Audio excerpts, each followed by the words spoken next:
Hi, this is Danny Hicks, but you might know me better as Jake from Evil Dead 2, or maybe Skippy from Darkman, or maybe even Bill Roberts from Intruder. It doesn't matter, because we are all listening to The Tim O. and Harley Show. Welcome to The Tim O. and Harley Show.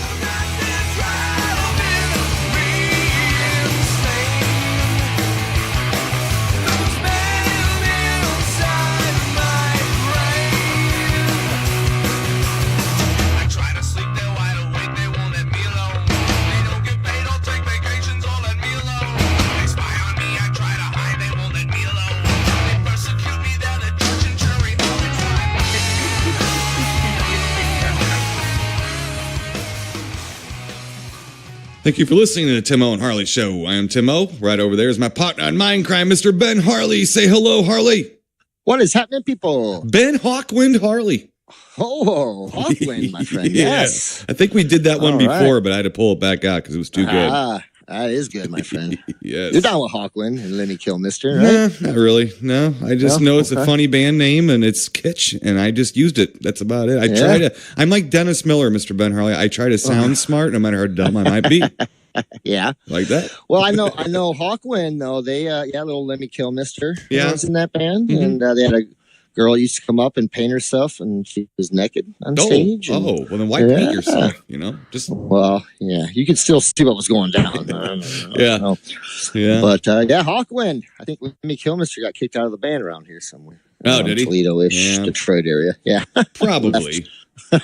That sounds right. Yeah, I think they left him on the side of the road somewhere. No, right? Who knows? Yeah, I've seen that stuff happen before, so don't say no, that didn't happen. No, I've seen guys get left on the side of the road. It's happened many times. It's happened. Yeah, sometimes by accident, sometimes on purpose to prove a lesson, show a lesson to somebody. Yeah.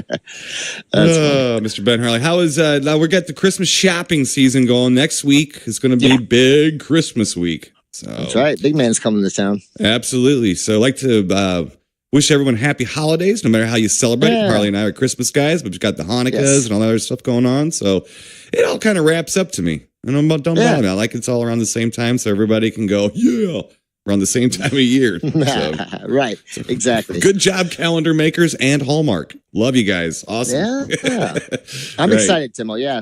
So, we got the holiday season coming now. It's nice. And, we got a good Rankin and Bass shows on and stuff, right? Haven't watched them yet. They have aired. Of course, there's controversy about those now, too. It's like, you know what's funny? The controversy is about how Rudolph is racist now, if you like that one. Yeah. Oh, yeah. Remember, Harley, every year I watch either this or Santa Claus is Coming to Town, and I always giggle about what a dick Santa Claus is. Yeah, so is what's his name? The reindeer Donner? guy. Isn't Donner. it Donner? Donner and... Okay. Oh, it's awful. So apparently us laughing about it, yet understanding that even Santa Claus learns a lesson in the show. Everybody else just automatically assumes that Santa Claus should be all above it. You know? It's like, no, I think the point was that sometimes somebody can be so different that even Santa Claus is like, man, I'm hanging out with you until I can use you. You know, so but there is one point, and I was watching Rudolph the other day, and I kind of thought there's that where he says to Donner, he said, "You ought to be ashamed of yourself," whatever. Mm-hmm. I'm not so sure he didn't mean by him hiding it, hiding the fact that he had a red nose, right? Not the fact that he had a red nose, but the fact that he hid it. I don't know. That's just hidden my it from everybody else. Yeah. So, I don't know, Arlie. These are really old, like. I mean, first of all, you had to be on an acid trip to really, really appreciate the full scope of the stories here. The artwork. So I think it's like there's more important things in the world. And I think Rudolph is just weird enough as it is, you know? It's got old Burl Ives in it for crying out. It sure does, you know? And here's the other thing, too. Maybe it could actually be racist against dentists. It could be. It's all about dentists and pulling teeth out of Yetis and stuff, you know. So we're just joking. I don't really know where that's coming from, but just letting everybody know, we've always known Santa was a dick in that, and thought it was kind of funny, actually. Yeah. Because you don't notice it until you're older, right? Right, exactly. You just kind of think, oh man, Santa, come on, man. Quit being a dick. Yeah. So, hey, listen, we got a couple shows coming up we've been wanting to start talking about. First up, we got Vet City Con at the Corvette Museum in Bowling Green, Kentucky. That's It's coming right. up, I think at the end of January. Yeah. And look that up on Facebook. Again, Vet City, like Corvette. Facebooks. Yeah, Vet City Con. And then the brand new show that's hitting our airwaves and our psyche is Retro Invasion Weekend up in Cleveland, close to your parts. Oh, yeah. Cleveland rocks, my friend. So we're going to be representing the South and the North, Mr. Ben Harley. That's right. Yeah. So, as long as the South doesn't rise again. There's another opportunity for some good, funny More racism, whatever that. Yeah, exactly. Or something offensive. I don't know. I'm still looking at the Rudolph thing going, I don't see a race. You mean the elves? I don't get it, So anyway. Yeah, Timo, it was hard for me growing up being most of my family from the South, but I'm still a damn Yankee. You sure are. You sure What can are. I do about it? Yeah. You've got to be conflicted somehow, right? Yeah, right. I am a little. Yeah, I'm a little conflicted. Good thing I was born in 1970 and not 1870 or something. You got that right. So you wouldn't be too happy when you were about 18 or so, 15 years old. Yeah. Wouldn't be liking that. So no, there wouldn't be a good Christmas there. No, not at all. It'd be a little chillier. Chillier. I don't think they had Tyvek home wrap yet back then. No. So your cottage might have been a little chilly. So it'd be chilly along with the family too. Right. So I'm sure glad that I'm sure I think that the promoters of VetCity.com and Retro Invasion Weekend, we're glad we mentioned them, and then went right back to Rudolph and Tyvek wrap. Right. That's going to get people to come out to those shows. Well, if you want to hear more goofiness like this, we will be at both of those shows. So again, Retro Invasion Weekend at the end of May, I do believe. And they're both going to be a blast. They are going to be a blast. Now, these aren't like Wizard World size shows. These are more personal size. And I like these shows. And Harley, we've talked about this a lot, that both of us like the more personal, intimate shows. I'm not saying they're dead with 5 poster collectors with a hard hat with a lamp on it. I'm not saying that. Just saying it's not a madhouse. That's all. Sure. It's a little more vendor friendly at times too. Yes. So, not long lines. Of course, you're not going to see, maybe William Shatner there. He's not coming. I'm out. Then I'm out. Well, I'm telling you, I'm just saying you might not see Gene Simmons there, but so you're not going to see a giant guest, but you're going to see good ones. Actually, you might see the Potentate of Hate at some point. Well, that's true, and I think Potentate was threatening to come to Retro Invasion Weekend, if I'm not mistaken. Yeah, that's right. Mm-hmm. But actually, that Joe Bob Briggs will be at Retro Invasion Weekend. That's a pretty cool thing, So, and then Vet CityCon has Screech coming. Screech. Nice. Not many people know that Dustin Diamond and Michael Diamond from Beastie Boys are brothers. Are they really? Yeah. That's Dustin Diamond, Michael Diamond, Mike D. Yeah. Mike D. Yeah, they're brothers. I did not know that. Yes. Wow. Yep. I had a story. The Urge was playing. Mike D. The Urge was playing somewhere, and Screech came, and I remember them just telling me, "Yeah, man, it was wild. This guy walks backstage, and we just all looked at him and went, Screech." And they said he actually acted just like Screech almost, So that's funny, right? But so those would be some good shows. We're looking forward to that in the 2019 year. We'll see how that year goes. 2018's been okay. I've had worse years. It's been all right. Don't tell Santa. No, not at all. So, well, let me get through some stuff here I watched, Mr. Ben Harley. Okay. Let's see. First up here from 1939. 1939. Watch the movie. Now, hold on for this one. You're not going to be expecting hearing this one, all right? Watch the movie Gunga Din. Gunga Din? Gunga Din. You've never seen Gunga Din? Gunga Din?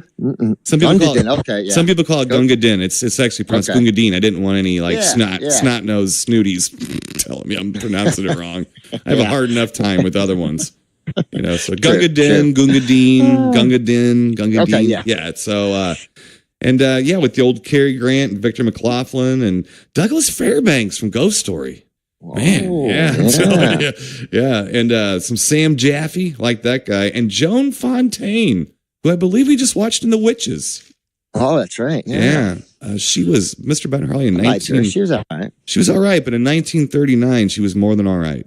Oh, I bet. Just going to put it to you that way. Yeah. Yes. So it's a fun movie, except for the fact that if you think Rudolph was racist, it's a British Empire heroic story, and stuff. And it's a great, entertaining film. Yeah. And it is a time capsule film. Doesn't offend me. It would offend me if we were still mired in those situations. Does that make sense? Yeah, me too. Kind of glad to see these movies entertain. I kind of laugh. There's a reason Harley and I will watch an old movie from like 1935 or something, and the black character's name is Sleep and Eat, and we think it's funny, and we think it's silly because it's so wrong, and we're glad we're not there anymore, right? Right, exactly. So I had the same kind of pleasure out of Gungadin, or whatever. Just a fun, goofy action movie, Yeah. There's a lot of stuff going on in that movie for 39. As far as action and stuff, it's really nonstop for that kind of movie. That's in your wheelhouse, my man. Oh, it is. Totally, yeah. And it is a bit uncomfortable if you go into it allowing yourself to feel uncomfortable, but still a great classic film. Great classic film. Let's see, jumping around here a little bit, Mr. Ben Harley. From 2010, Whoa. I don't know if you remember this film or not. Yeah, it's called Legion. Okay, and it's Dennis Quaid was in it, and Charles S. Dutton and Paul Bettany. Now, this is one of these apocalyptic movies. It's not zombies or anything. It's angels. Angels are after I guess. Okay, Paul Bettany plays an angel who's trying to save the human race because apparently God sent all the other angels down to wipe out mankind, just like in the flood. Okay. Oh, really? Okay. So there's a lot of subtext going on here. And there's also a lot of popcorn nonsense action who's in the fudge going on. So it's got a little bit of everything. Not too bad to go back and watch. Every now and then, I think I've seen this 2 or 3 times. It's like, it's got some interesting scenes. The angels more or less possess humans and turn them into demon kind of looking things. Oh, wow. So this is one of those movies where angels are kind of demons. Why are they being so mean? They're just, doing what God says. So it basically, it kind of tricks you into rooting against God a little bit. So it's a kind of an interesting little tale. It's an interesting little thought process watching it. So sure. Not too bad. Not too bad. It's okay. So we had a little fun watching check that out. Right. Yeah. And since last week we watched The Witches, and Mr. Ben Hall, I had a hard time with The Witches. Sure didn't like it. It. No, you didn't like it a whole lot. No. So Angio and I. So you went back and watched The Wizard of Oz. No, we didn't. We watched Burn Witch Burn. Ooh, okay. So we went back and watched that sucker from 1962. Both of us agreed, much superior to The Witches. Way superior to The Witches. A fantastic film. And as I go back and watch that movie, I like it more and more and more. And I wish I would have seen it more when I was younger. I'm not sure how much it played out, on TV or nothing like that when I was younger. But man, I enjoy that movie. It's a good one. And I like the opening of that film is really intense. And the way it's shot and everything too, I like. And the story of it's really good too. It is, good story. Yeah, and that really surprised part with the eagle, the giant eagle attack and stuff, that was done so well, man. I was like, wow. So but no, it was good. Good time watching that too. So and honestly, it was literally to wash The Witches out of my memory, or try to. Yeah, you really had a bad time with The Witch. You didn't like the sheep scene or nothing. No, I was just upset with it because I didn't like it, and I should like it. I know. So it made me mad, and it made me question everything. So I really blame it and society for all my faults. Yeah, well, just go talk to that witch down the street from you there, from the bridge. Oh, yeah. Yep. The Saxtown Witch. So, yeah. I'll have a conversation with the Saxtown Witch, and I will let you know ASAP. So see if she liked The Witches. Right. If she thought it was, true to life. I'll ask her. So I just don't want her sending a giant eagle at my house, because out here I can't believe it's possible. No, yeah, exactly. You've seen them. Yeah, I know. Yeah. Let's see. Last up, Mr. Bunhurley. That's all I got. But this is one you might want to ask me about, talk about. Yeah. I don't think you saw this film, but I think you kind of wanted to, but you were afraid to. Sure. All right. Can you guess what it is? It's about a year old. It's right in your. No, it's right close. It's right in your wheelhouse. It's something that came out as a big movie. Everybody saw it and kind of talked about it as a real big movie, but you weren't sure if you were going to like it or not, because these kinds of movies have bit you in the butthole before. Yeah. Oh, geez, I don't know. You got me on that one. I was just giving you a shot. Give me a little. I'm trying to wake you up. I'm massaging your brain pan up there. Yeah. I watched The Meg. Oh, yeah. Okay. Now, did you see that? No, but it's funny because my daughter Sydney, which I really, she's 3.5. I think we should be watching Finding Nemo, but she is obsessed. Only for the fact when I turn on Apple TV, it shows the shark. And she's like sharks, and because of me and things. So, right. But yeah, she's obsessed with the trailer for that. So I've seen the trailer about 55 times. So, so yeah, yeah. Speak on it, Timo. Let me know. Well, first up, we'll get out of the way. Of course, it's 2018. This is a brand spanking new movie. I ain't used to watch those, Mr. Ben Harley. I had to take some medication beforehand and everything, and get prepared for it. It is a Chinese and American co-production.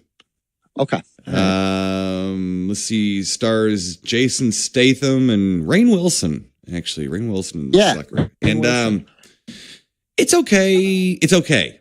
It really is okay. Yeah. Everyone who has talked to me about this movie, and I've asked anyone from Jerry from Synapse to DVD Bob or Buddy to everybody else, and they all kind of gave me the same thing, and it weirded me out. I was like, yeah, it's okay. It's kind of silly and goofy, but popcorn, fun, and they're all right.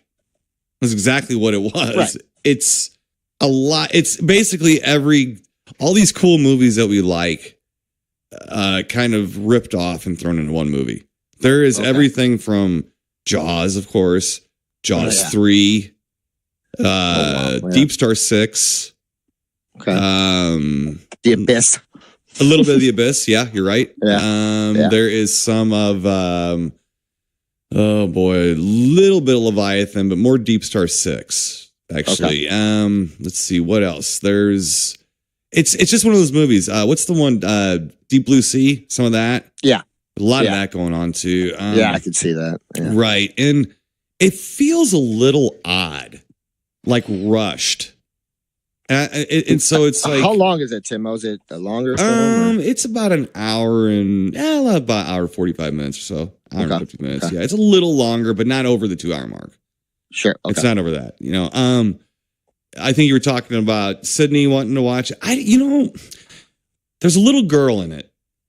He's probably about a little Chinese girl. Yeah, like 7 or 8 years old or something like that. She gets menaced a bit, but this is more of a PG-13y kind of movie. Yeah. I don't know how scared she would get. It's hard for me.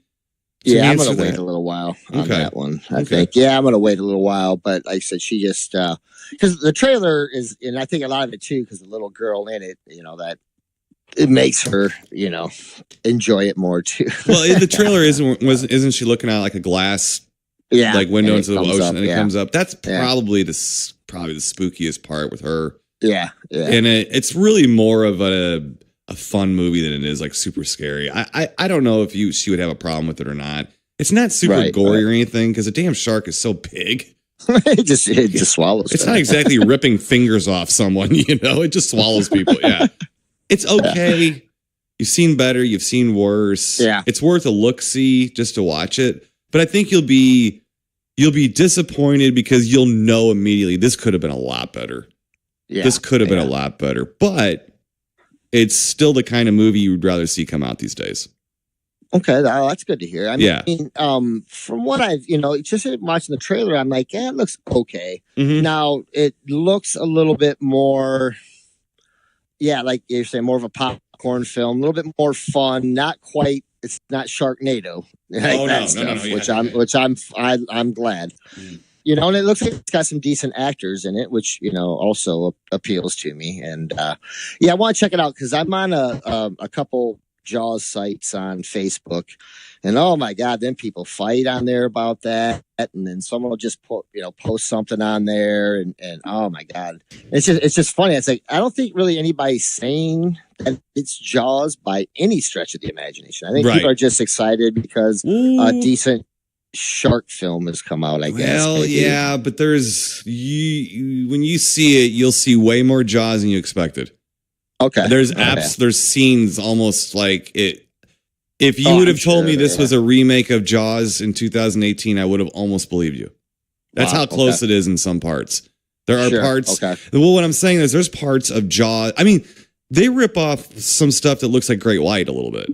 Like they took almost every shark movie and then added. Why? Well, they took like almost every shark movie and then added a lot Yeah. of other water movies that we've always talked about over the years, and really combined That's a lot cool, of stuff. The orca? You get the orca in there, Little bit, maybe. little bit. Nice, good. Also, I did kind of violently react when you said this wasn't the asylum, but I will tell you that the parts that were awkward, Yeah. I did mention the asylum. It did Okay. feel like there's moments where did somebody work on a couple asylum movies here? Not really the Yeah. effects, just the awkward interaction between people. And you're like, what? You know, like it's more like it isn't so prevalent as it is in those movies, but there's a cheapness to it that is really odd. It's just really odd I was surprised. I'll put it that way. When I was watching the movie, the cheapness feel to some of it. Almost, and again, it almost feels like it felt rushed. The dramatic parts, like when they were doing the, you know, like all the dialogue, all the setting up stuff, it just felt a little rushed. But it's far from perfect, but it's you'll still enjoy it. I wouldn't spend a bunch of money on it. I wouldn't go out of my way for it, even though it looks like a movie you should. But I think that you would at least enjoy a little bit of it. Yeah. No, I'm actually looking forward to it kind of a little bit. We were thinking about just renting it, you know, or downloading it that way. I wouldn't mind having a copy of it though, you know, if I want to. But we'll see. Right. You know, maybe after this Christmas rush is over, who knows? I might get it in my stocking, you know. Right, yeah. There you go. Yeah. But yeah, because I guess where I'm on the fence on it a little bit is because I want to like it. And I think it could be a great film. I'm just kind of nervous, you know, a little bit. I think I'll enjoy it enough, though. I do. Right. I mean, you're not going to hate it or love it, I don't think. Right. So you'll be safe, you know, just. Yeah. And I'm cool with that, I guess. You know, I mean, right. I'm glad they're not trying to. You try to remake Jaws, it's over for me. I'm done. No, honestly, not a lot done, of. but Yeah. but I mean, you know, it's just I don't know. I don't know. I'm trying to think of a good example for you. You know, to show you, like, I'm talking about not really plot as much as scenes you'll recognize. Yeah. And I don't think this is one of the scenes, but like you'll recognize bigger boat moments. Like we're gonna need a bigger boat. Sure. You know, you're gonna recognize things that happen in this movie that on a different scale you'd see. God, you know, it's real hard to remember, to be honest with you, because there's so many little things. But what sticks out to me more is how similar it is to like Deep Star 6 in those movies. Okay. The same rovers going down, getting stuck down there, and people have to go down there and get them. And there's something closing in on us. It's big. It's big. You know, it's a lot of that stuff that's going on and everything. I think part of the issue I have is that the Chinese and the American cast, I don't believe interact very well. And I don't know why that is. I just don't believe they interact very well. And it makes it feel stiff. And maybe that's the main thing in the film, that it just feels like stiff, where you feel like it ought to be a little more fluid, I guess. But anyway, I mean, like I said, seen worse, wasn't horrible. I come down very hard on new movies. In this movie, for the most part, it's just a popcorn munching flick. A pretty That's what it kind of looked like. Yeah. Yeah. Well, good. Well, that's good to hear, Tim. I'm glad you kind of sort of liked it a little bit. A little bit. Yeah, not too bad. Well, that's good. It gives me hope. I kind of screened it for you. Hope. Yeah, I screened it for you. I think you'd be okay with it. You won't jump off a building after it. So okay, good. If you toss it off the building, Okay, you might jump after it, but I don't know. So. What you got, Mr. Ben Harley? That's all I got. All right, Timo. No, I had spoke on recently that I had gone back and started watching Rodan. Right. I finished that up. And you know, that's a really good movie. Yeah. It really is. Yeah. And I'm kind of mad at myself a little bit because I don't really watch that one. And I think I kind of know why now, you know, after going back. Like the first half of this movie is really good. It's scary. And, yeah.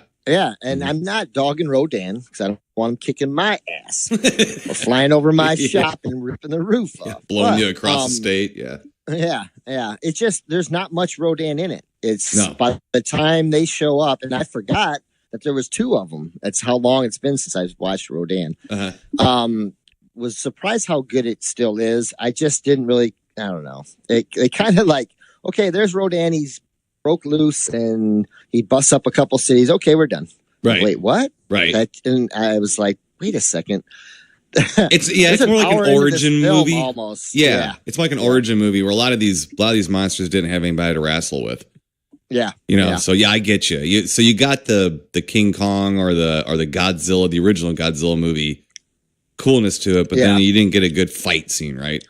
No, you really like the beginning scary stuff when they're down in the mine. Oh yeah. They're being menaced by these little they're like parasites or bugs that Rodan eats when he busts out of the egg or whatever. Right. Yeah. So yeah. I did enjoy it though. And it still looks good. It looks great actually. So couple things I know you'd like to speak on too, Timo. Okay. I started X-Men First Class. Oh, nice. Yep, I started that. I've enjoyed it so far. Okay. I can't say, but I'm about not quite halfway through. Okay, so it's about 3 hours in, right? Yeah. They're not short, exactly. but yeah. Go ahead. No. But I do remember seeing a couple scenes from the film that might have been on television. And it also played the other day too. Oh, okay. But so far so good. I really do kind of like what's going on, and it is a little bit more, I guess, on my tone that I like. If you're going to do these films, I'd rather see a darker tone. So, but yeah, I like it so far, Timo. And I know there was one part that you probably is your favorite part in the film, and the reason you like the movie, but I do believe it's Magneto says something. I am Frankenstein's monster. I thought, well, Timo, there you go, Timo. He knows. So even Magneto knows. Right. I am Frankenstein's monster. So I figure you'd enjoy that part. Well, there's a pair of those movies. One of them is Days of Future Past. Also, I think they're kind of tied up together. And I've realized over the last year or two, I think I might be getting pieces of both of them mixed up together. There's one scene in one of the films where they're playing Jim Croce's Time in a Bottle. And I guys going around beating up people. I laughed till tears were coming out of my eyes, and it was one of the first times that me and Chance were laughing together when he was little. Like we were both laughing at the exact same thing on a TV, like very hard, and it was kind of a special moment because I still remember because it was funny as hell.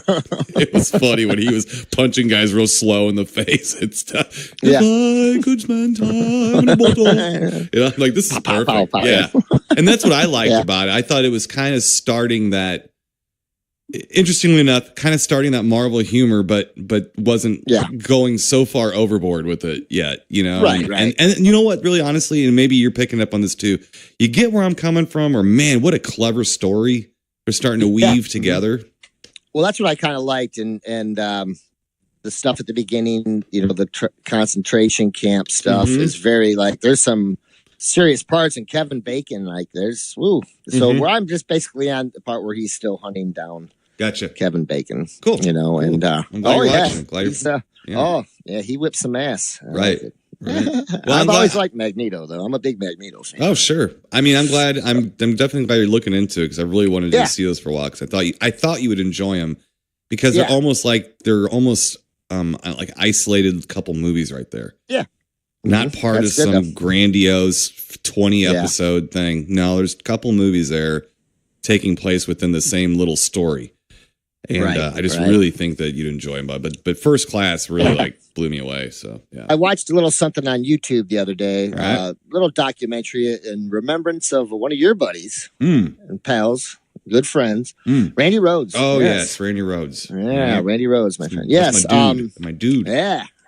It was a really kind of informative for me. I didn't know all the backstory of the accident that happened with him. I knew a little bit about the plane crash and what they were kind of playing around, but I didn't know all of it. So that was completely avoidable. Was interesting. Yep. Oh, totally. Yep. Yeah, and just sad, and believe it or not, I've never really seen many interviews with Randy Rhoads.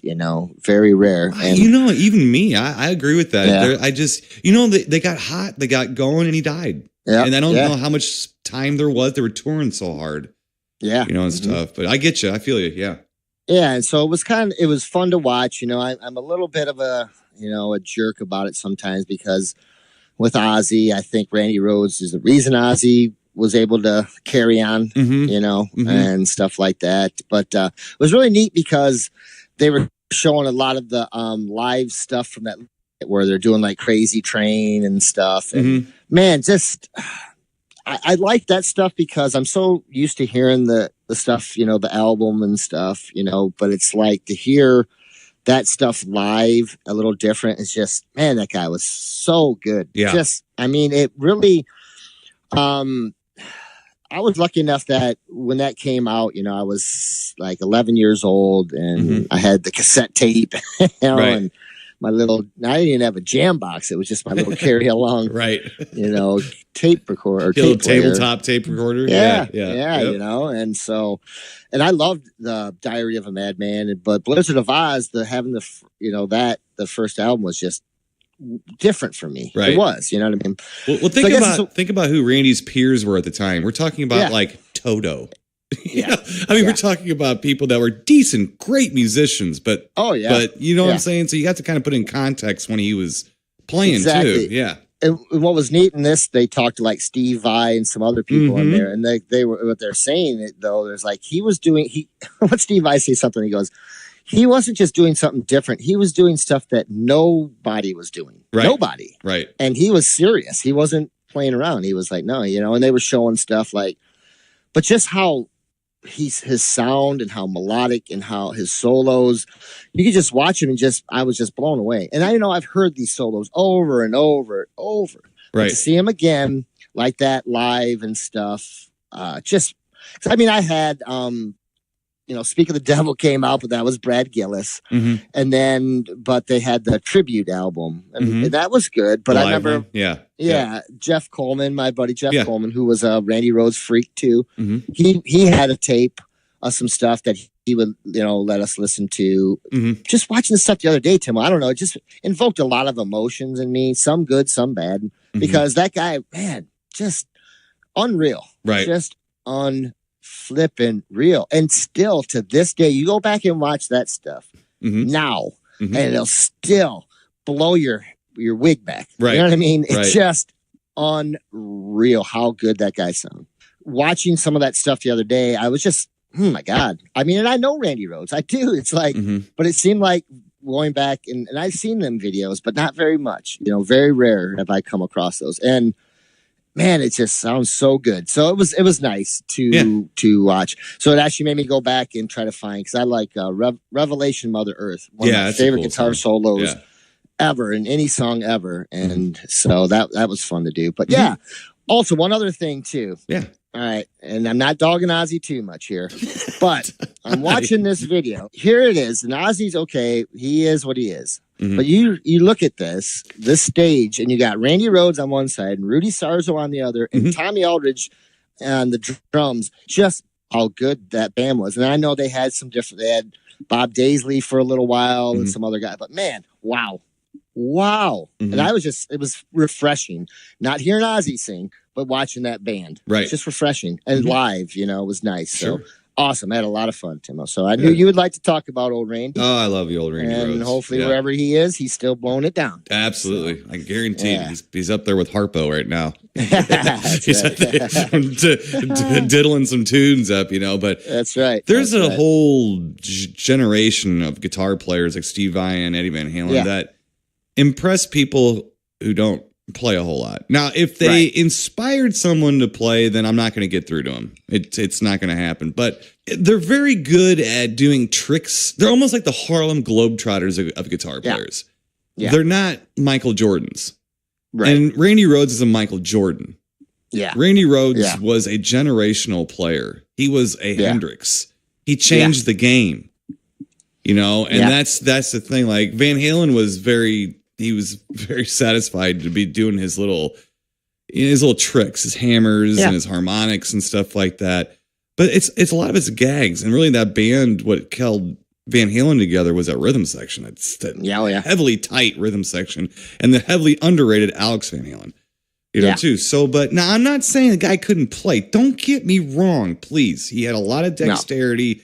knew what he was doing. He came up with some really interesting sounds and things like that. I don't hate him. I say that sometimes, but I don't hate him, but I just think he's really overrated. Like he's almost a bizarre offshoot of what Randy Rhoads did. But Randy Rhoads played, it wasn't Wild West. He wrote those solos. Like he wrote them like you would write a symphony. Yeah. You know, and that's why he could double them and stuff. And he, every town he went to, he took lessons. He didn't give them. He was them all the time. Yes, from classical guitar players. Yeah. That's what he did because he said, I will never learn enough. And that to me just blew me away. So all that gothic sound that was coming out of that Ozzy Osbourne stuff was because he was being trained classically. Mm-hmm. Yeah, and he was incorporating that stuff. Absolutely. And I love the polka dot flying V. Still one of my favorite guitars ever made. It's just, and what he was doing with it, it's just unreal. Right. But I'll try to find that, Timo, and send it over to you. I think you'd enjoy it. It's only about a dozen minutes long or something. Sure. So it's not super long. I can diddle me a baker's dozen to look at some Randy Rhoads stuff. Boy. I'll do that. Yeah. Just two more things real quick, Timo. I know I sent you a little video over the other day. From a band out of Detroit called Speedball. Yeah. I was searching for some stuff, and I've been having a car freak out for some odd reason. The movie The Car? Yeah. So I was looking for Speedball, and some guy had made a video of one of their songs, Ass, Gas, or Grass, with, a video of most of the movie The Car. Not most of the movie, but the highlights of the movie, The Car. And, man, I really enjoyed it. Very fun, and it just made me think a little bit more too about the movie The Car and how I think, and it's, the older I get, I used to kind of, I'm a defender of horror. I am, but sometimes I'm like, how do you defend some of these movies? It's hard. It really is. Oh, I know.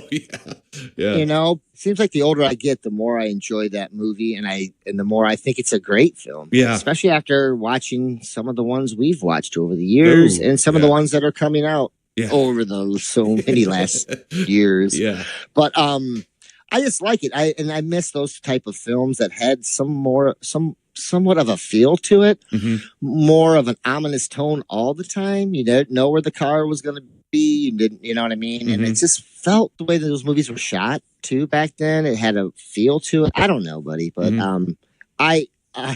so I've been kind of on a car freak out. I'm going to go back and watch it here soon. So, Tim, I was on Amazon Primes the other day. That's a dangerous place to be swimming around. I know it. Yeah. Yeah.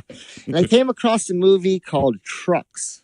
Oh, yeah. Yeah. Have you ever seen movie Trucks? Well, I tried to start watching it. Wait, Trucks or Monster Trucks? No, it's just called Trucks. Okay, so Trucks would be based off the Stephen King short story. I think possibly, if it's not Maximum Overdrive, it's a story very close to it. Yeah, that's what I was wondering. I didn't know if you knew. It doesn't seem like it's an older film, but not that old. It's got Timothy Busfield in it, or whatever his name is, right? The redhead guy or whatever. Yeah. Not a fan of that guy. Okay. Sorry. Why does he remind you too much of Ralph from Happy Days? I'll take Ralph from Happy Days. Okay. I'll take Potsy. Ralph Malf. I don't know exactly if it's the same story, but because I think Stephen King wrote Maximum Overdrive to be a film, but it's certainly a very similar. Where the trucks are basically possessed by something, right? And so it was made for TV. I think USA Network made that. I think. Okay, because I don't remember this. It has a really cool cover, which that's how they get you. But I got about 25 minutes or a half hour into it. I'm not sure. I'm going to go back. It's a little like the trucks are doing stuff like this, like the guy driving down in his refrigerated truck or whatever, and the truck starts going out of control. So he gets out to look and gets into the back of the truck because he thinks someone's in the back and the door shut. Right. So he's going to get frozen to death. I don't know. I think I'm out. I might be tapping out. I think it's one of those ones that it was on Prime early in the game, like right when Prime started, and I had it in my wish list to watch. Or watch list, I should say, not wish list, my watch list to watch. And same thing, I kind of never got the gumption to do it. And it was made for television, I think, in the 90s, if not the early 2000s. And sometimes those are just, you can't, they're almost unwatchable. Yeah. You know, at some point. So I don't blame you. So I'm going to go back and watch the car to wash the trucks out of my mouth. There you go. There you go. The trucks. Does that make sense? Yeah. Well, you brought up a good point too. And we've talked about before that era and that time. I mean, people tend to use similar lenses and film stock and stuff in a certain era. Like we're kind of more in a video era now, which I don't particularly care for because I don't like the lighting. No. I don't like the way lighting is so forgiving in video that bothers me. Yeah. They can get away with it. That's something that bothered me with the Meg. I don't know if it was shot on film or not, but it just looked too bright. Like everything was too looked like an episode of Blue's Clues. You know what I mean? So, but I think that is why I like stuff. And we always talk about the little golden era. Yeah. I think that's part of what I like about it. And maybe it's just our age. And that's when we were impressionable. When we saw movies that looked like that were mixed like that and mastered like that, So, but I do feel it's got a feel to them. It's got a feel to them. I agree. I don't know. But that's it, buddy. That's it for me. All right. Yep. I'm going to get back to you, though. I'm going to go back and duel and maybe the car for sure. Okay. Or the car for sure, maybe duel. Let's go. Okay. Let's see here. Let me get, let's get to our fish out little films. I guess we'll do them in chronological order. Okay. Let's see here. First from 1978. We have the film The Medusa Touch. Yeah. Okay, so let me get out movie guy and give you a real short one-sentence storyline synopsis. Here we go. Okay. A psychological thriller about a novelist, a telekinetic, who causes disasters simply by thinking about them. Which is the definition of telekinesis almost in a way. Yes, Richard Burton. Okay, he plays a guy who, throughout his life, now this movie jumps around in time a lot.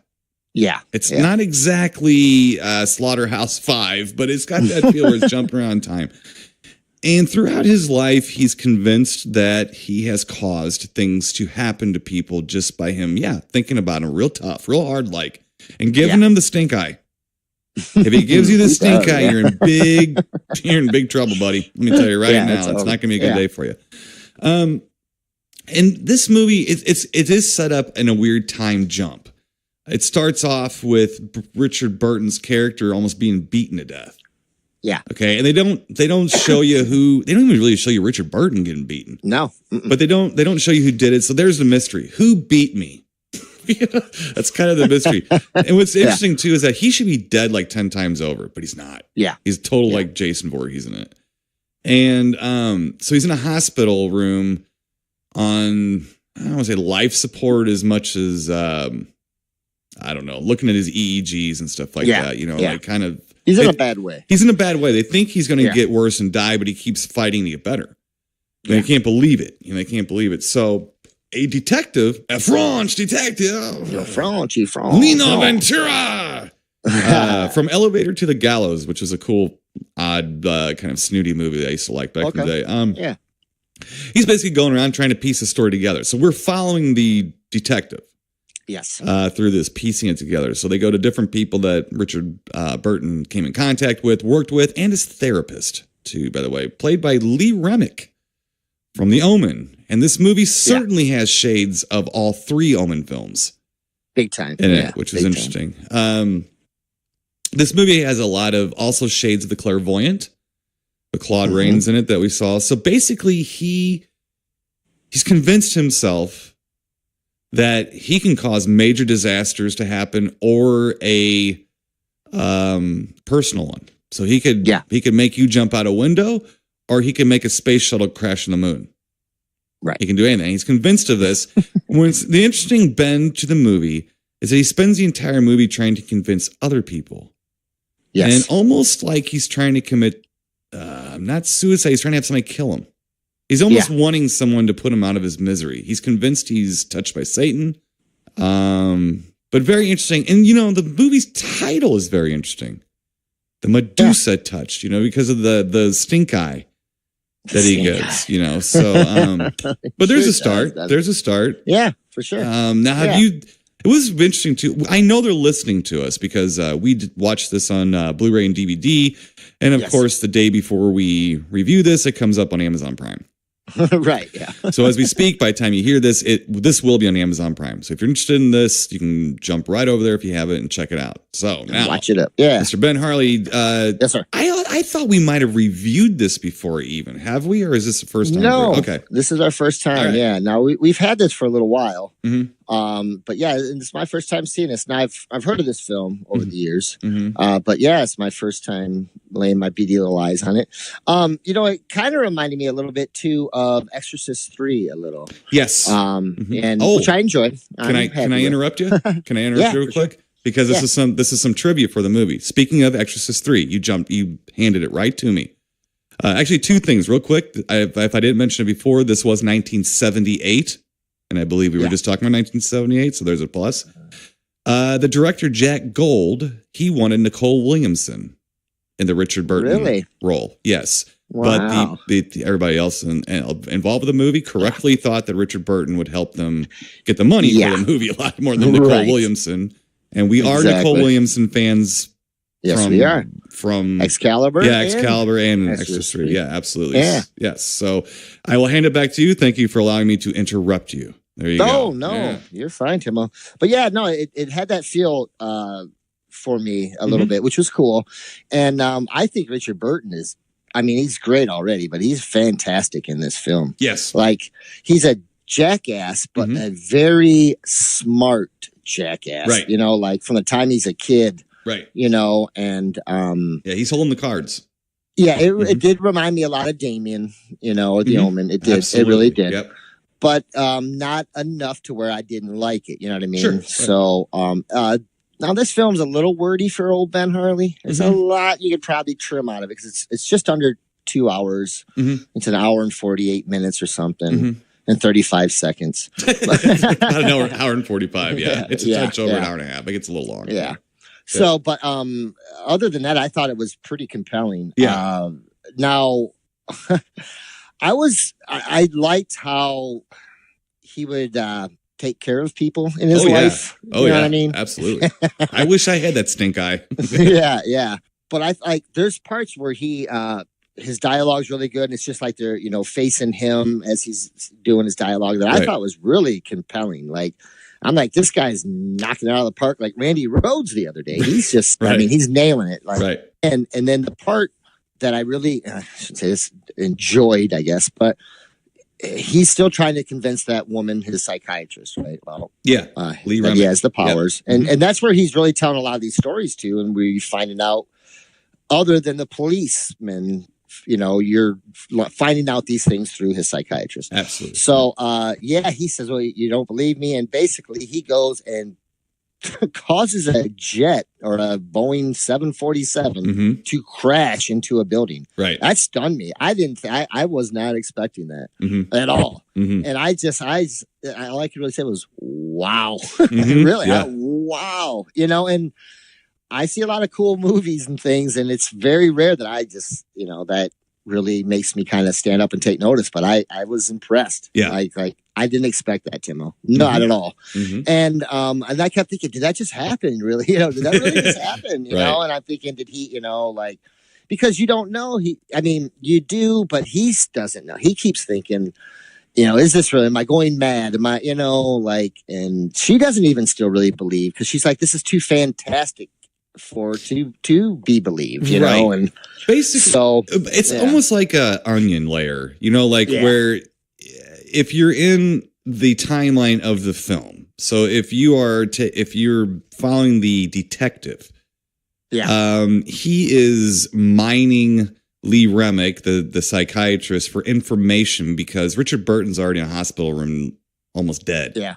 So he's mining her for info. So basically, what it is that he's already convinced Lee Remick that he can do this. Now, Lee Remick doesn't want to admit that.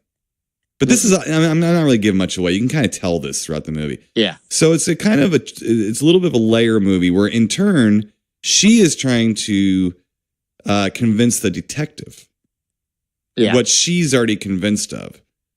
So basically through her, Richard Burton is convincing the detective about it too. So it is a complicated story, but it's not. I wouldn't say complicated. It's a layered story. I guess it's really still the best way to put it. Richard Burton does knock out of the park in this one. I'm gonna tell you something here too. This is really gonna bother you. Okay, I almost didn't want to tell you this because I know it's gonna bother you for on many levels. Okay, Roger Ebert, declared this film the worst movie of 1978. Really? Okay, he should bother to watch some of the movies we watched from 1978 because even if you don't care for this film, how on earth could you say this is the worst film in any year? Yeah, right. That's the most ridiculous thing. I'm telling you right now, though, Roger Ebert had it out for horror films. He was one of those critics. He had it out for him, man. He hated him. Absolutely hated him. That befuddles my mind there. Yeah, it befuddles my dumb cracker mind. It does. Because I'm like, how could this be on anyone's worst film of the year? Yeah. Now, if you want to say worst film with a big budget or maybe most biggest misfire, I got you. I mean, I don't agree with you, but I get that. But maybe other critics out there, I guess we could be almost considered critics, but other critics out there probably need to step back and look at, I think that's when Roger Ebert's pants were getting a little big for him. And that ain't that's not easy for his pants to get bigger. I'm just saying, God rest his soul. I'm just saying. But that bothers me a lot. That's a stretch. Yeah, that's a stretch. It is definitely. Little tidbit here. The guy who played Edward Parrish, who happened to be Richard Burton's wife's lover in the film. Not sure if you recognized him or not because he looked a little bit more like he was in the band Saga at that moment. But that was the guy that was Jeremy Brett. He was the guy that played Sherlock Holmes in the 1980s British television stuff, where for like 10 years he played Sherlock Holmes. If you saw ads on A&E, Sherlock Holmes mysteries, like back in the 90s and stuff, that was Jeremy Brett. That was him. So I found that kind of interesting. Yeah. Here's the other thing too, and I'm going to hand it back to you, but Richard Burton did a lot of movies over his career, correct? Mm-hmm. Now he's also much more famous for being married to Elizabeth Taylor. Okay. And I think people these days just know his name. They don't realize that really that had more to do with that. He was a good actor, a big time British actor, but Elizabeth, he wasn't no Elizabeth Taylor, okay? Right.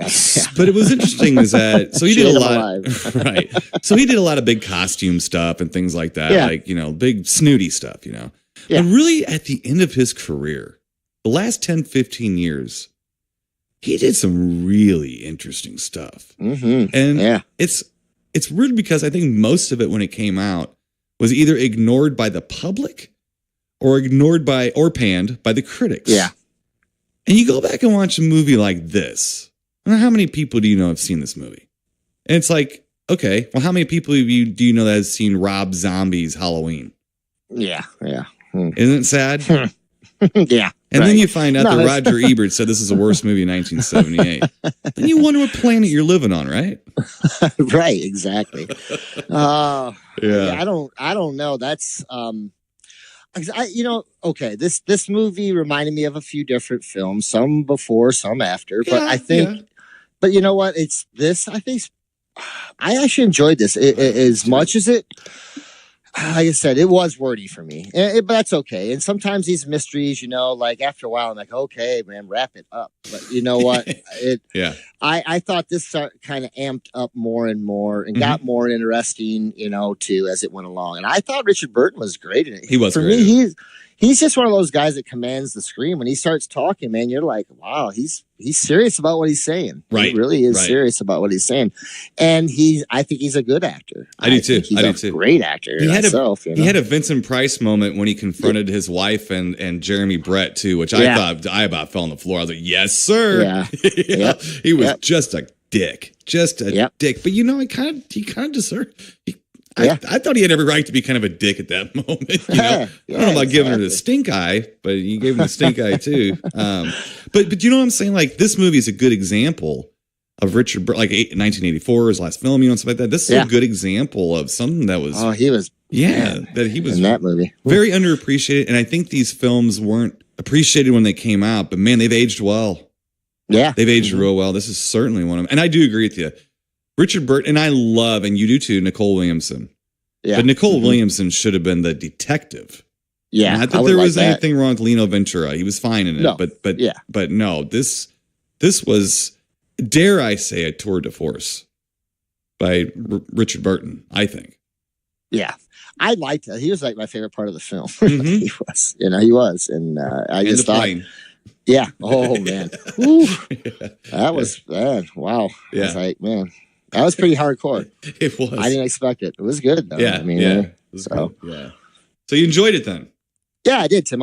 For sure. You know, it was a little different, but I'm glad I watched it. Yeah. It's just one of them that I'm glad, and I'd rather see many more like this, but I'll have to ask Siskel and Ebert first next time if I should watch it or not. Well, I think I'm going to agree with you and Angie's sleepiness. I think at the very end, because this movie has like 5 fake endings almost. Like you think that could be the end. Yeah. Nope, that's not the end. You keep going. Yep. The very ending involves a cathedral, like a big cathedral in London, where I think the Queen's going to be there, some government officials and stuff. And this was his last act. Like he's laying on a hospital bed. He predicted this thing was going to collapse. Yep. I thought that was a little strained, and it's really well done. But at some point, you're like, okay, we get it. Like the plane was enough. We get it, and stuff. So the end is a little bit left to be desired in a way. But it still makes sense, and it's almost needed. I just thought it was overdone, a little overdone. Sure. And stuff. But still, I'm going to give this movie a big grape ape up. Not to the rafters, but big. Oh, but big? Yeah, but a big grape ape up. Yep. Attaboy. Yeah. Attaboy. Yeah. I've seen it a few times, but I keep liking it more as I watch it. That's good, though. Mm-hmm. Yeah. I think I'm going to have to give it a big grape ape up, too, buddy. I actually, I enjoyed it. Mm-hmm. I did. I thought it was good, and I really liked Richard Burton in it. And the ending and ending. Yeah. Of the 5 endings. Right. I don't want to give away the end, but I enjoyed that as well. Too, yeah. So that was good. You're right. Not to like, I think we're speaking the same language. Like how it ends. Yes, definitely. That's the way it had to end. But as far as like the big, I don't want to give it away. Spectacle, at the end was a little overdone to me. It's done well, but still a little overdone. So they could have trimmed, meaning they could have trimmed the movie back a few minutes to make it tighter. Oh, for sure. All right, let's move on. We got 2 big grape apes up here for the Medusa Touch. So, okay, next film up, Mr. Ben Harley, from 1990. Well, technically 89, but we're going to call it 1990. We're going to have to do a little prefacing for this film. Okay. I was a little concerned even about getting in hot water over reviewing this film. Okay. And I'm not sure how much about this history of this movie you know or don't know. Not much. Okay. But I'm going to start off the review by giving some stuff away. Okay. Let's do this. The movie's Clownhouse. Okay. Directed by Victor Salva. I'm not getting out movie guy for this. And I'm going to tell you why here in a second, okay? Because I'm trying to be respectful as much as I can about events surrounding a film as opposed to the quality of the film, okay? So let me not get out movie guy. Let me give you a little short synopsis here, storyline synopsis of Clownhouse. And I'm going to explain why I'm stumbling over myself here, okay? All right. Okay, just before Halloween, 3 young brothers alone in a big house are menaced by 3 escaped mental patients who have murdered some traveling circus clowns and taken their identities. Easy enough. Now, the problem is if people know who Victor Salva is responsible for the film Powder and the Jeepers Creepers films. Okay. And in this film, he was put in jail even before post-production was done for molesting the 12-year-old star. Oh. Nathan Forrest Winters. Okay. So this movie, no matter what you think about it, okay, has had a very difficult time finding its way to an audience because every time somebody tries to put it out there, there's another group of people saying that you shouldn't do that because of what this kid went through. I don't know how to answer that. Okay. So I'm going to tell everybody right now listening, don't come at us because we talked about this movie, liking or not liking it. Okay. Right. I want to go at the quality of the film. We are very aware of what happened. We are very, of course, appalled by all of that. Victor Salva served time and everything for it. I'm also a fan of Jeepers Creepers. I'm also a fan of Powder. I kind of like this guy's movies. I, of course, don't like to hear any of this that he's done. Okay. Right. But then again, I don't have to like the people to appreciate a product, to appreciate the film. So I'm going to kind of leave it there a little bit. It is icky. If anybody listens to us on a regular basis, you have to understand Harley and I are not exactly very libertine when it comes to something like that. It is icky as hell. Okay. And I just want to say it to put it out there so we know, we get it. Sure. What we're going to do is we're going to review this film on the merits of the movie, not the boom guy, not the grips, not, and not if somebody was drunk driving who was one of the script writers. We're not doing it. We're just going to do the movie. Now, the problem with the movie also, it's very difficult to find. You only find it, I think our pal Jimmy Lips might have it or something like that. But it was released in 2003 on DVD and was pulled the same day because of protests and stuff like that. Yes. There we go.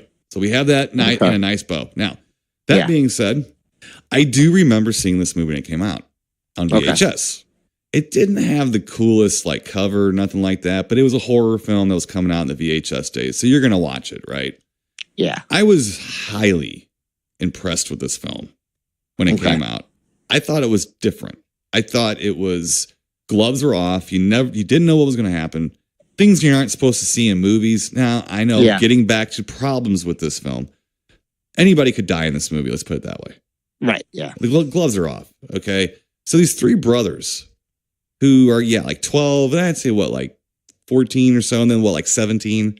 Yeah. Sam Rockwell, by the way, is the older brother, the oldest brother. And this was his first movie. I don't know if you remember Sam Rockwell or not. It sounds super familiar. Okay. What was the movie with Chuck Barris? Confessions of a Dangerous Mind. Oh, okay. That's probably his big breakthrough kind of movie. Sure, He's in a ton of other things too. So anyway, I like Sam Rockwell, but he's the older dickhole brother, basically. So, sure. And it's three kids and they're alone in their house, big house out in the country. Yeah. And, three guys escape from a mental institution and kill some clowns, put their makeup on and menace these boys at their house at night. Yeah. That's it. Yeah, pretty much. Yeah. So, what do you think, Harley? Have you seen this before? No, I haven't really. Seen this, okay. No, right. And I think I've heard of this one before. Mm-hmm.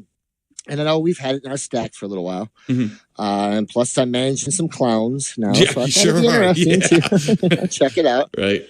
But it's like the three brothers. They go to a carnival. And the youngest brother's obviously he's petrified of a lot of things, right. But clowns being one of them. Sure. So they go into one of the side shows to see, and the clown tries to get the kid up on stage and he flips out.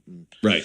And then the clowns that were in the show are the ones that they get attacked by escape mental patients. Absolutely. Or whatever. And so it's kind of creepy because I didn't expect that either. I thought these clowns were going to be the creeps, Sure. and then I didn't really expect the mental patient thing, the escape lunatics or whatever. And I thought that was pretty cool too. So kind of shades of Alone in the Dark, which was a movie from early 80s where three escape mental patients attack a psychiatrist in his house. Yeah. No clowns or nothing, but it just kind of reminds me of that. Yeah. Kind of.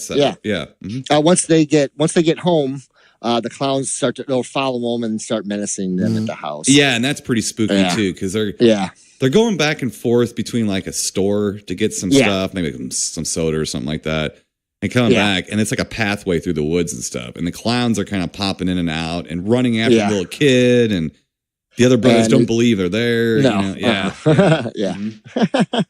That's good. So, so I thought that was pretty good because you feel for the kid because he knows something's going on. The brothers, having brothers, you have an older brother and stuff, and nobody believes them, and stuff like that. So I thought that added to it. Plus, the oldest brother's always trying to scare him. You know what I mean? And so he kind of gets his comeuppance at one point. He sure does. From the other brother. Oh, too. Right. Yeah. And so, but it's you feel for the kids because, they don't know what's going on. One does, but the other two don't. And the other's still trying to scare them. But I thought the clowns too were fairly creepy enough. Yeah, You know what I mean? yeah. Fairly creepy enough. Because they acted too, like and so- clowns. I mean, they're kind of nuts Yeah. to begin with. So when they put the clown makeup on, they just started acting like it. Yeah. Yeah. It's Too. like they enjoyed it. What I like Getting too the is clown you didn't makeup, hear him. There's no No. speaking. You know how I like that. Yeah. You know how I like Yeah, it me when the too. villain doesn't speak. It doesn't just Yeah. go and do it. Don't explain it. Just do it, and that makes it scarier, and stuff. Yeah. I think what's interesting too is that, and I know this is a bit of a you've seen this before, the way the brothers interact Yeah. and their dynamics and stuff, but that's fairly accurate, Yeah. especially Mhm, for the most part. 70s, 80s, kind of like when we grew up in 70s and stuff. Yeah. Pretty accurate how the bigger kid was the bully, but only he could bully you, right? So like your older brother Sure, could beat right, the Stein right. out of you. No at one else home. could. Right. But if somebody else like in his class picked on you, he was going to beat him up, right? Oh, yeah. You're his bitch, right? That's right, yeah. You don't want to share it, right? Exactly. Yeah. So there's a lot of that going on Exactly. too, which is fine. When the clowns get to the house, though, yeah, I mean they're all over the house, and nobody believes the little kid because he can see him. Right. So there's a lot of that goes on. But once some clowns get in there and start making some havoc, I mean, Yeah. really, it is gloves off. It's Oh, yeah. and it is eerie and creepy, and it's not even really produced very well. And I think that's kind of what I liked about it was that it was clearly low budget, but it didn't hurt it that bad for me. It almost worked for it in its favor. Some things that even I wasn't aware of that Francis Ford Coppola gave Victor Salva $25,000 to make this. Really? Based off of his short film he made, Something in the Basement. And he even gave him the cameras that were used in American Graffiti to use this. Yes. And also part of it was made at his Napa Valley home. Wow. Okay. So Coppola had a huge part in making this. Now, obviously, given what we were discussing in the beginning of this review here, yeah. Coppola's not exactly touting this movie from the he's not treetops running right around. now. No. Yeah. But I think it's awfully sad. And really, it almost makes you angry at Victor Salva because I think this is really, as far as psychological horror films go, I think this is fantastic, especially considering it came out in 90. Yeah. There's nothing fantastic coming out in 90, man. I mean, nothing. Mm-mm. Some interesting things and entertainment things, but this is a throwback. Yeah, It's a throwback movie before anyone thought there needed to be a throwback movie. Yeah, for sure. I think it has that old type feeling. Right. The only thing is I wish the production was a little bit better in it, but I mean, that's okay. It did still kind of, I think it lent to the rest of the movie, like you were saying, too. Right. Yeah. So I would like it. I would like it a little bit better too, but it's hard for me to know if I would like it if the production was better for what we just talked about. Yeah. Right. I mean, so yeah, it is what it is. You take it and leave it, right, Timo? Yeah. Whatever. Yeah, right. So I think it's a great movie, though. I mean, I'm sorry that and again, that's why I wanted to preface this whole review. People have a real nasty reaction to this film. I'm not stepping on those toes. I get it. Right. I ain't into that stuff. I hate all that human trafficking, everything. I can't stand it. But I'm just looking at this as a movie. And when I saw it when I was 19, so I was like 17 or 18 when I saw this. Yeah. I was really getting tired of movies, man. I mean, we've been talking about Halloween 4 and 5 and these other movies we're trying to get into in the late 80s, early 90s, and it wasn't happening. I mean, there was a certain period there between like 87, 88, up until Scream, really. Yeah. Where unless it was a big budget sci-fi action blockbuster summer thing, it was just, what the hell am I looking at? What are they doing? I mean, what is this? Who are they going for? What's the audience? Right. Yeah. You didn't even know anymore. And this thing comes out of nowhere. Yeah. And it stuck with me. It really did. I was like, this is a good movie, man. This is a good movie. And then clowns. I'm not afraid of clowns. I just don't like clowns. I'm not afraid of them because it's almost like, man, I kind of got a good idea what's under that makeup, man. I ain't into it at all. I'm way more afraid of robots than I am clowns. Now, a clown robot, I'm not getting out of Dodge. I'm out, man. Yeah, but I'm gonna give this one another big, great bape up. Okay. I understand the problems with it. I don't care. I'm just discussing the movie itself. Big, great bape up. I think it's really a wonderful, spooky little psychological thriller. I think it's something that it's a kid's horror film. but it's a real kids horror film. Sure. Not a Goosebumps. This is Not real kids horror. Yeah. And it works. It works. And it gives kids the benefit of the doubt. They can handle it. Yeah, that's true. That's true. Tim, I think I'm just going to give it a mild grape ape up. Okay. I liked it and enjoyed it. I think it could have used a few more things for me, just in my liking, but I do appreciate it. And I think this movie is a little bit different than what was coming out at the time. Right. And it is a throwback. And, I'd much rather see that than the crap they were coming out with at the time too. But yeah. All right. Well, let me make a suggestion here because I don't know if I said this in the show or not, but I'd like to throw this out there into the digital ether, into the interwebs here, to see if it makes its way anywhere and somebody else thinks this is a good idea. They've never released this film. They tried it on DVD that one time. Okay, so basically it's running around on tables at conventions. You can find it and stuff like that. I'd like to make a suggestion. I understand why people don't want to release this, but it's not really fair to the other actors involved and stuff either, I don't think. Sure. I think a good idea would be maybe to find out some way to release it and give some of the proceeds to a well-established charity that deals with victims of abuse. That's a good idea. I can't even think Victor Salva would argue with that. So I think that there's something that we can do that can be done. I would certainly buy it. I would certainly buy it if it came out and they said, hey, this is going to go. A lot of this is going to go to I don't know, homes that shelter abused kids and anything. Right. Just a little idea that I had, out there. So, but we'll see. I mean, we got it right now in this version. So, but I understand it. It's controversial. I get it. Again, I still think it's a cool movie. It's a really good movie. So if you can kind of look past everything and just watch it for what it is, I think it's great. I think it's really good. So, all right. Well, you're giving a mild grape ape up to Clownhouse. You like the throwback parts and the creepiness. You wish they would have used Star Wars cameras instead of American Graffiti. I get it. A little bit. Right. A little bit. Let's see here. But, You're probably or some Halloween, Right. They could have called it John Carpenter or something. I'm sure the ick factor there didn't help it for you either. But oh no. Let's see here. And then 2 big grape apes up, right, for the Medusa Touch. Yes, Richard sir. Burton rocking and rolling. I enjoyed it. Yeah, I enjoyed both movies. I did. They were good picks. Interesting picks. Very interesting picks. So, all right, folks, I don't know what we're doing next week, but I think it's going to be about Christmas. It might be. It's going to come out on Christmas. So, until then, ladies and gentlemen, stay spooky, and we'll talk to you then. Keep it creepy, people. You've been listening to the Tim Owen Harley Show, brought to you by ScreenPrintingFactory.com, your affordable one-stop solution to all your screen printing needs.